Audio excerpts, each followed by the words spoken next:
E aqui estamos nós novamente para um novo encontro pelas mídias digitais, um encontro virtual. E eu coloquei como tema desse nosso encontro uma pergunta. As perguntas, elas suscitam reflexões, elas exercitam nossa mente, fazem com que a gente vá em busca de respostas. E a pergunta é: precisamos de um templo? Precisamos de um templo? O templo, ele sempre foi identificado, o templo no sentido de santuário, de um edifício, de um local físico, sempre foi identificado como sendo a casa de Deus. É um local especial, onde Deus se faz presente. É um espaço para onde nós vamos quando nós queremos ter um encontro com Deus. Eu quero ter um encontro com Deus. Então eu vou ao templo, eu vou ao santuário, eu vou à igreja, eu vou àquele espaço físico onde outras pessoas estão, para onde outras pessoas se dirigem, com o único objetivo de adorar a Deus, de louvar. É claro que essa presença de Deus, quando eu digo que Deus está presente no templo, é claro que essa presença é uma presença espiritual, ou seja, Deus está presente em espírito. É o Espírito de Deus que enche aquele espaço, que enche aquele templo, aquele santuário, aquela igreja, e esse Espírito, ele é sentido no coração dos adoradores sinceros, não de todos, mas daqueles que se dirigem ao templo, ao santuário, com o objetivo de ter um encontro com Deus.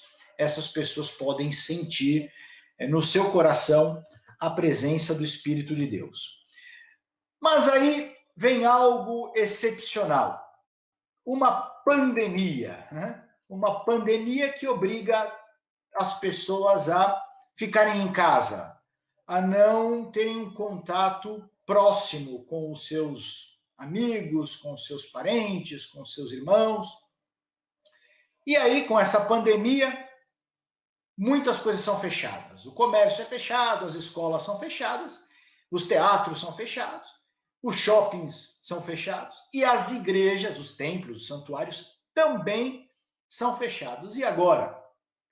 E aí, aqueles irmãos, aquelas comunidades de cristãos, encontram alternativas para não deixarem de adorar a Deus, para não deixarem de se relacionar, para não deixarem de cultuar, de estudar a palavra de Deus. Usam a tecnologia para nós fazermos essa comunicação que nós temos agora aqui. Alguns encontros por Zoom, por Meet, outras transmissões como essa, sendo feitas pelo Facebook e posteriormente transferidas para o YouTube, para que outras pessoas em outros momentos tenham acesso a essa mensagem. E essa privação do espaço físico, essa impossibilidade de ir para o templo, para o santuário, para a igreja, como queiram chamar, traz claramente algumas desvantagens e, incrivelmente, algumas vantagens. Quais são as desvantagens? Desvantagem, por exemplo, que não podemos encontrar um irmão e dar um abraço no irmão. Esse contato físico faz falta. Dar um abraço no irmão, cumprimentar. E algumas cerimônias também, que dependem do contato físico, elas ficam inviabilizadas. Por exemplo, a ceia do Senhor, as refeições que os irmãos tomam juntos, essa comunhão, isso fica prejudicado. Outra coisa que eu entendo que fica um pouco prejudicado é o louvor congregacional, é ouvir todos os irmãos cantando ao mesmo tempo. Mas esse problema eu entendo que é um problema mais de tecnologia.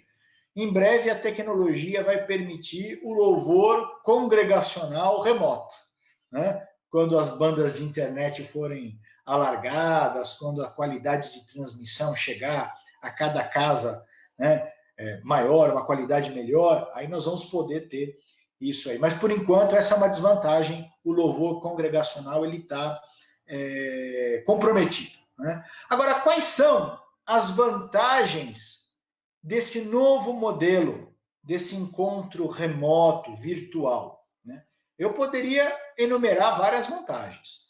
O primeiro é que nós rompemos barreiras geográficas.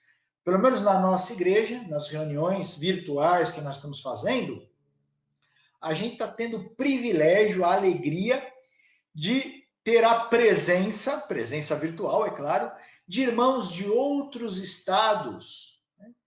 E essa possibilidade tecnológica, né, permite que irmãos de outros países estejam conosco, participando da reunião remota. Então, as barreiras geográficas, elas foram ultrapassadas aí, foram vencidas.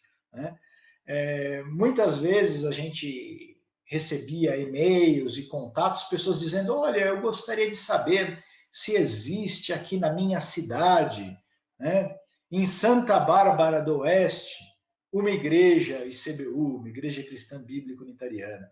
Aí eu tinha que dizer assim, infelizmente nessa cidade nós não temos uma igreja. Nós temos aqui em São Paulo, mas fica longe. Né? E essa semana eu tive a alegria de conversar por WhatsApp com um irmão, né?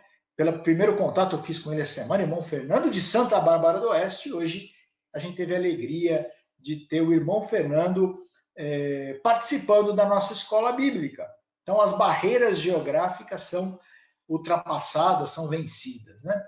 Outra vantagem do culto virtual, nós aumentamos a frequência aos cultos. Então, por exemplo, na nossa igreja, como a presença às quartas-feiras era muito reduzida, já há algum tempo nós não tínhamos mais o culto de oração. Que triste isso, né? Mas com essa possibilidade de reuniões remotas, retomamos os cultos de oração às quartas-feiras, às 20 horas.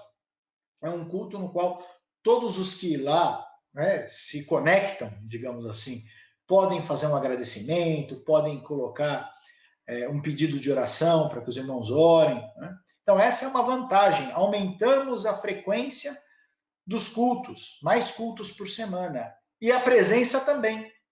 Como os irmãos não têm que se deslocar, né, por grandes distâncias até chegar ao templo, ao santuário, à igreja, a frequência aos cultos aumentou. Então, às quartas-feiras, às vezes temos ali 14, 15, quase 20 conexões com mais de 20 irmãos, que às vezes numa conexão tem mais de um irmão. Né? Então, diante dessas mudanças, né, e algumas foram bem vantajosas, é inevitável que venha a seguinte pergunta: será que nós precisamos de um templo físico, de um santuário físico? Será que essa igreja, a igreja entendida como um edifício, ela é essencial para o exercício da religião cristã? Eu quero voltar um pouquinho com os irmãos no Velho Testamento e pedir ao irmão Iranildo, que é a nossa técnica, que coloque ali Êxodo 25:8. Essa foi uma ordem que Deus deu para Moisés. Deus disse, e me farão um santuário e habitarei no meio deles. Essa ordem foi dada por Deus a Moisés. E nesse santuário que Moisés construiu e que posteriormente foi transformado, né, num templo que Salomão construiu, depois foi destruído, Zorobabel construiu o segundo templo, nesse local sagrado, Deus se manifestava em glória. E cerimônias do povo judaico eram conduzidas neste local específico. Né? E eu pergunto, e nós cristãos, será que nós temos um fundamento bíblico para mantermos um espaço físico onde Deus se manifesta, onde o Espírito de Deus se revela? Será que existe base bíblica no Novo Testamento para que os cristãos façam da mesma forma como os judeus fizeram no passado? Bom, temos aqui um indício de resposta em Mateus 18:20. Vejam aí. Mateus 18:20 diz, é uma frase de Jesus, pois onde se reunirem 2 ou 3 em meu nome, ali eu estou no meio deles. O Espírito de Deus, que é o Espírito de Jesus, ele está em qualquer lugar onde os cristãos se reunirem, em nome de Jesus. Então, se os cristãos se reúnem num parque, o Espírito de Deus está lá, Jesus vai estar lá. Se os cristãos se reúnem numa quadra esportiva, se os irmãos se reúnem no meio da rua, se os irmãos se reúnem dentro de um veículo, em qualquer lugar que os irmãos se reunirem, se os irmãos se reunirem remotamente, por meio da internet, né, ali estará o Espírito de Deus, ali estará a presença do Senhor Jesus. Esse edifício, né, que hoje nós chamamos de igreja, de santuário, de templo, ele não é algo indispensável para que Deus habite entre nós. Né? Isso não quer dizer que Deus não habita entre nós, Deus não se faz presente quando nós nos reunimos num templo. É claro que sim, porque afinal de contas lá estão pessoas reunidas em nome de Jesus e é lá que Deus se manifesta. Né? E não significa também que o templo, esse espaço físico, não pode ter outras funções. Né? É claro que pode ter outras funções, principalmente funções úteis para a comunidade onde está o templo, para aquela vizinhança, para as pessoas que moram naquele território, né, naquela região. Um edifício físico pode ser de bom proveito. O que eu só estou querendo dizer aqui é que os edifícios físicos, templo, santuário, eles não são algo indispensável para o exercício, né, da religião cristã. Eles não são essenciais, no sentido de que eles não fazem parte da essência do cristianismo, como o santuário, no passado, fazia parte da essência do judaísmo. Né? Por que não? E agora nós vamos para o Novo Testamento entender qual é o conceito de templo e de santuário que o apóstolo Paulo traz para nós. Então nós vamos ler 1 Coríntios 3,16. Uma pergunta de Paulo. Vocês não sabem que o santuário de Deus, em algumas traduções fala templo, né? Vocês não sabem que são santuários de Deus e que o Espírito de Deus habita em vocês? Olha que pergunta interessante. Vocês, por acaso, não sabem que vocês são santuário? E o Paulo ele continua fazendo a mesma pergunta, né, em outro verso, no capítulo 6, versículos 19 e 20. Será que vocês não sabem que o corpo de vocês é o santuário do Espírito Santo que está em vocês? E que vocês receberam de Deus? E que vocês não pertencem a vocês mesmos, porque vocês foram comprados por preço? Agora, pois, glorifiquem a Deus no corpo de vocês. O que Paulo está dizendo?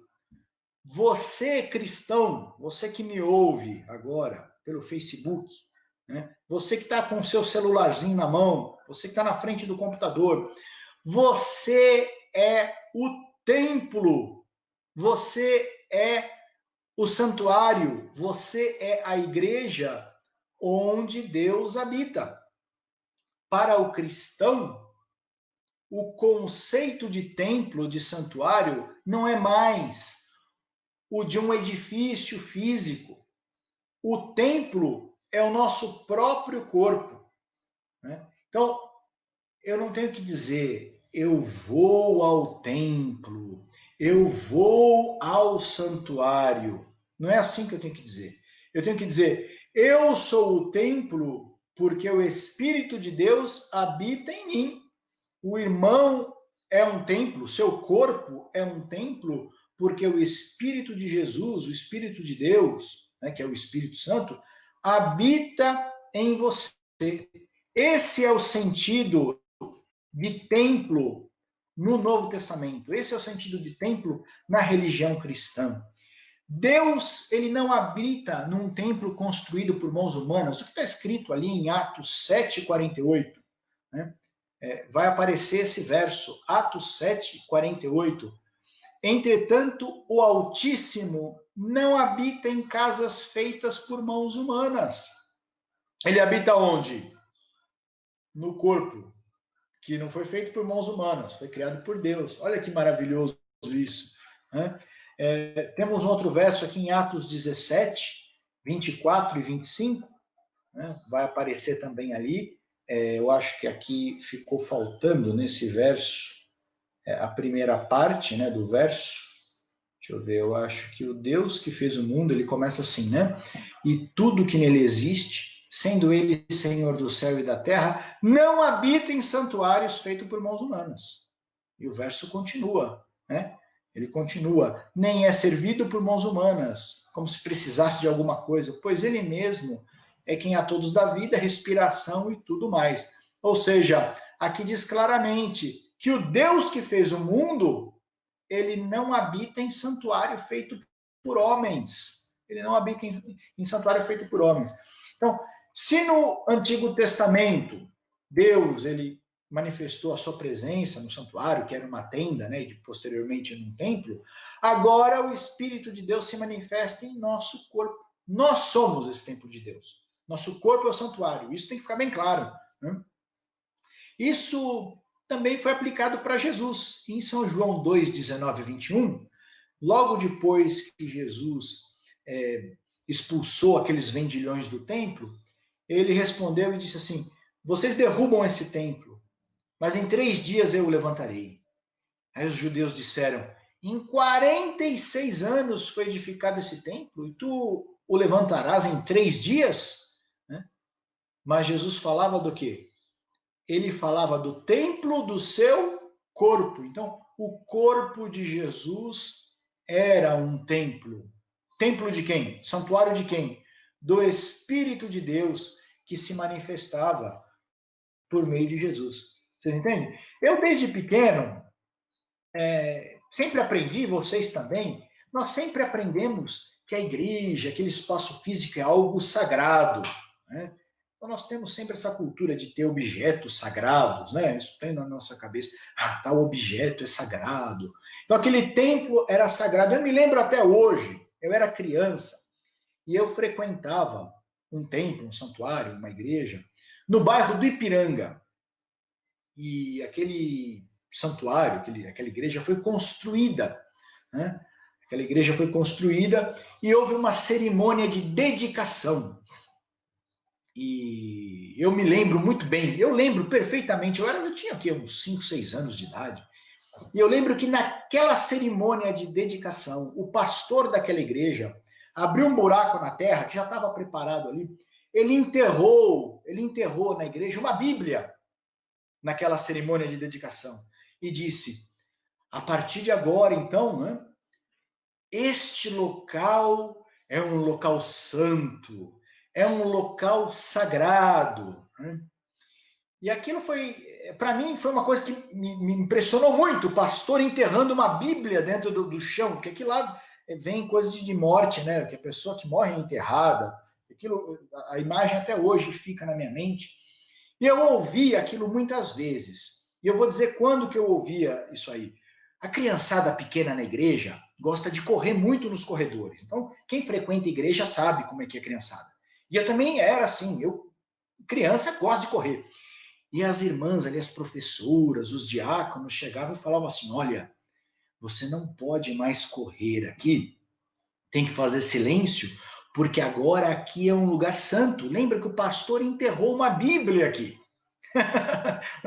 Então, olha só, o local ele ficou santo, ele ficou sacralizado, ele ficou ungido, ele ficou dedicado porque foi enterrada uma Bíblia. E a partir desse momento as crianças não podiam mais correr, né?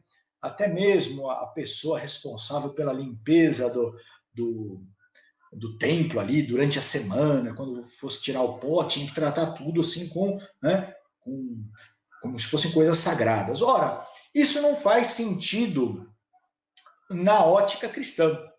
O que faz a igreja, o templo, o santuário ser sagrado é a presença do Espírito de Deus ali. E o Espírito de Deus, ele só estará na igreja, no templo, no santuário, quando 2 ou 3 ou mais adoradores estiverem ali para adorar a Deus. Se não houver adorador, aquele edifício é um edifício igual a qualquer outro. Ele não tem absolutamente nada especial de sacralidade, né, de santidade. Tá certo? Então, isso são mitos que nós criamos, né? Os cristãos do primeiro século nem sequer pensavam em ter um lugar separado para adoração, né? Onde eles se reuniam. E aí eu vou citar 3 exemplos aqui. Um está em Romanos, outro em Colossenses e outro em Filemão. Então vocês estão vendo ali em verso em Romanos, né? Paulo dizendo, uma epístola, numa carta, dizendo: saúdem a Priscila e Áquila, meus cooperadores em Cristo Jesus.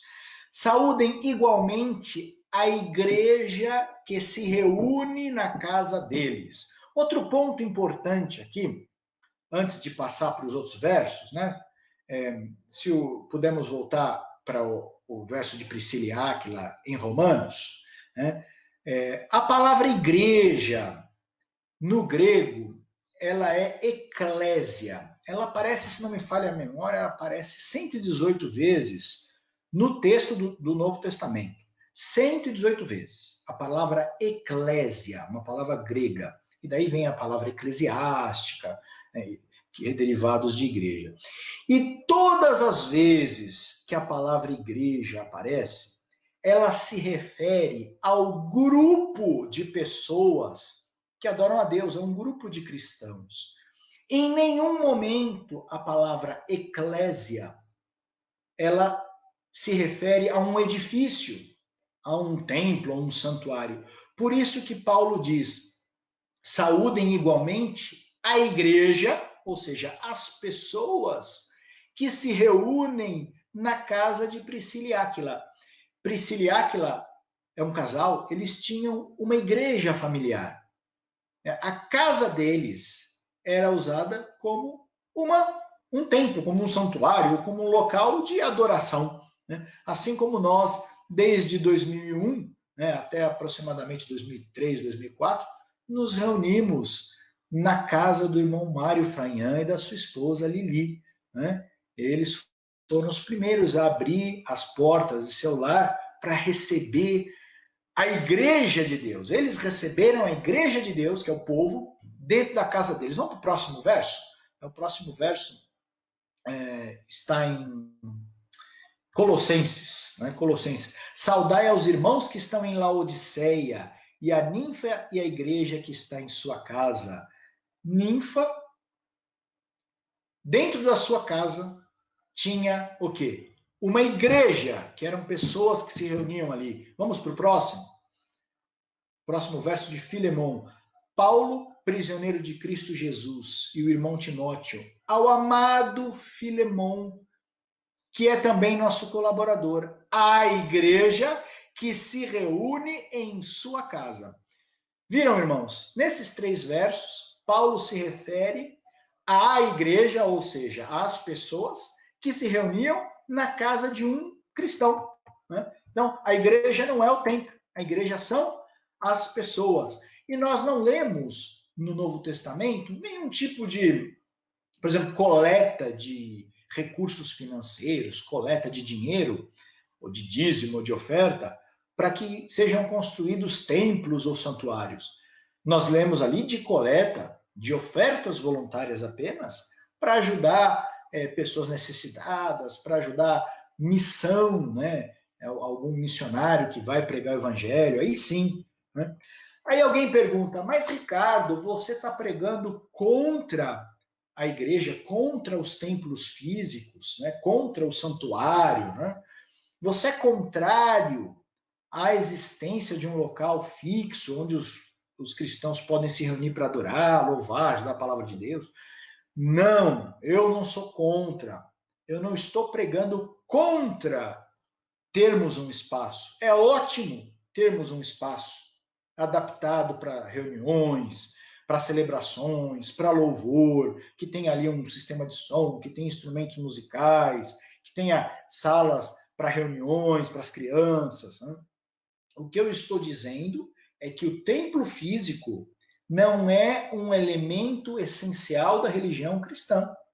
Né? Ou seja, ele não faz parte da essência. nós podemos sobreviver como cristãos sem manter um templo, um santuário, né? Qual é a essência da religião cristã? E aí eu quero ler o que está em Colossenses 1:26, antes de terminarmos. O mistério que esteve escondido durante séculos e gerações, mas que agora foi manifestado aos seus santos. E aí vem a essência da religião cristã. A estes Deus quis dar a conhecer a riqueza da glória deste mistério entre os gentios. Qual é o mistério? Que é o quê? Cristo em vocês, a esperança da glória. A essência do cristianismo não é ir à igreja para cantar hinos, não é, construir um templo, né? Essa não é a essência do cristianismo. A essência do cristianismo é termos Cristo em nós.